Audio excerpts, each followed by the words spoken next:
အားလုံးပဲမင်္ဂလာပါဝါပြည်နယ်တောင်ပိုင်းတစ်ခွန်းစစ်တပ်မှတပ်မနင်းလက်ရှိတပ်ဖွဲ့သည်မိုင်းဆက်ခရိုင်လေဖာလန်ကျွော်မှာမွေးရင်စီဝါများဖမ်းဆီးမိခြင်း2025ခုနှစ်ဒီဇင်ဘာလ22ရက်နေ့မြန်မာစံတော်ချိန်နနက်ပိုင်း10:00နာရီအချိန်မှာဝါပြည်သွေးစစ်ညွှန်ရေးတပ်မတော်တစ်ခွန်းစစ်တပ်မှတပ်မနင်းလက်ရှိတပ်ဖွဲ့မှကင်းလှည့်တပ်ဖွဲ့များသည်ကင်းလှည့်လက်နေစဉ်နားလောင်ကျွော်ဘက်မှမောင်းနှင်လာသောမော်တော်ဆိုင်ငယ်အမှတ်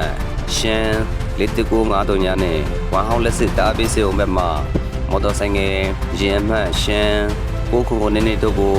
ရဲတန့်စီရင်အချက်ပြတ်ခဲ့ပါတယ်။ဝမ်ဟောင်းလက်စစ်တားပေးစေုံဘက်မှမောင်းနှင်လာသူသည်စစ်စီရဲကမရောက်ခင်မီတာ40အကွာမှာနောက်ကိုပြန်လှည့်ပြီးမောင်းနှင်ထွက်ပြေးတော့ကြောင်းတာဝန်ရှိသူများမှလက်လံရှာဖွေရာဆိုင်ငယ်မောင်းနှင်ထွက်ပြေးသွားသူသည်စစ်စီရဲကိန်းနဲ့မီတာ150အကွာမှာဆိုင်ငယ်ကိုရက်တန့်ဆွပစ်ခဲ့ပြီးထွက်ပြေးလွတ်မြောက်ခဲ့ပါတယ်။၎င်းဆွပစ်ခဲ့သောဆိုင်ငယ်နဲ့အတူစစ်ကြောစီးပြားအလုံးပေါင်း2000ဘိန်းမဲ3.8ကီလိုဂရမ်တို့ကိုတင်စီမိခဲ့ပါတယ်။တစ်ချိန်တည်းမှာပဲနားလောက်ကြီးရွာဘက်မှဆိုင်ငယ်မောင်းနှင်လာသူကိုတာဝန်ရှိသူများမှ